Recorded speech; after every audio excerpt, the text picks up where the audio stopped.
Tinanong mo kami. Hi, since you're here, tara gumawa tayo ng Belize account. So, just download the Belize app. Input. Wait, wala bang picture dito na? Ang bilis? Oo. Pwede ka mangutang Pag nasa dito. Japan ka, di ba nag-picture ka sa mga ano? Okay, Anchi ko. Dito, wala pa akong picture dito. Ah, sa balit ka, Picture baby. tayo. Anong plano mo sa buhay mo mula dito sa puntong ito? Kita ilang guys.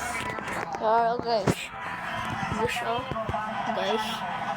Eleng. Eleng. Pwede ang plan ngayon. Ako Neng. Neng. Neng. Utang na kagang madeng? Sampo, di ako tinatawagan. Hindi ka kaya tawagan? Pasa lang ako ng pasa ng Asa dyan ma? Wila ba naman? Gawa natin ang ano. Alam ko lang. Masa dyan ma? Ito na sa kulbaan at ato sila DFA. Mahit, jade ka na. Pinasok ko. No, sabi mo ron, nag-English ka na. Tinanong ka, what do you plan to do in United States? Yan. I have working here. Mag-work ako. English na. Nahihirapan ako. Matututo naman ako. Ano tayo magkakawa na ganyan? So guys, so drama ko. Ito na dyan yung kawan mo. That's why. May mga Bisaya rin naman dun sa Canada eh. So how long you plan to stay here? I think 2 years or maybe 3 years. Oh, but your visa says you're only allowed to stay for 6 months. Why are you staying for cheaper? Are you overstaying? I'm going to Philippines. Are you going home na? Yes. Uwi ka na. Uwi na lang ako, sabi niya. Uwi na lang ako. Siguro ron, hindi pa ready ang ibang bansa para sa'yo. Oh. Baka magulat yung Canada pag dumating si Aaron. Tangin na may bagong ano. Bago latin mo ang monggo eh. Ay, tangin na, sarap ng pumasahe ron, no? Wala pa tayong ginagawa, pumasahe. Hindi pa nga nakakatanda. Hindi pa Hindi pa natatanda. nakakaharap na trabaho. Pinamasahe na lahat. Anong gusto mong masahe ron? Yung whole body. Full ba? Kasama ba? Hindi. Hindi ako nakakako ah. Pero titignan natin. Mas kong parang di ako makakasama dyan eh. Bakit? Ano kasi, may record kasi ako eh. Saan? Nakulong po kasi ako dati sa amin. Gano'ng katagal? 5 buwan lang po. 5 buwan? Anong kaso? Madare.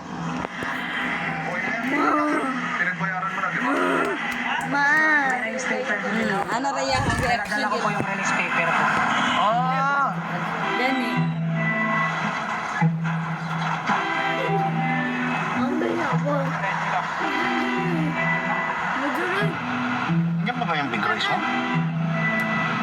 Uy, Payday. Pero hindi minimum doon ng Manila. Okay lang. Gusto mo yung trabaho? Boss! Boss, may lalapit lang sana ako sa'yo. Baka matulungan mo ako. Meron akong tropa dito. May experience siya sa pag-waiter. Pero wala siyang ID, wala siyang requirements na kahit ano. Pero mabuting tao naman to. Bisaya din, taga Surigao. Baka may bakante ka ba dyan o ano? May kakilala ka may bakante. Kung wala sa'yo, sa ibang ano. Ito pala boss, ito hindi niya nakakwento to. Ang history nito, kaya parang natatakot siya, parang nare-reject siya lagi boss. Nakulong siya.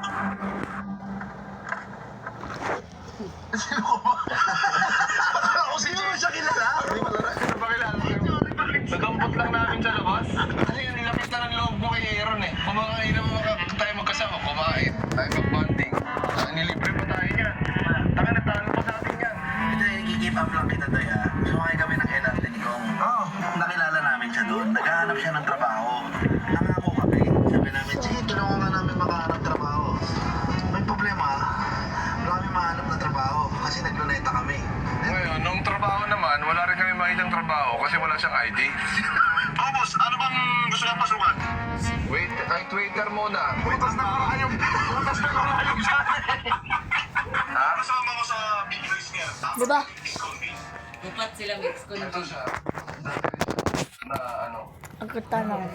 Iyo. Ako tanong. Ganun po ano talaga. Hindi, actually, natatakot na kami. Ba't tayo mas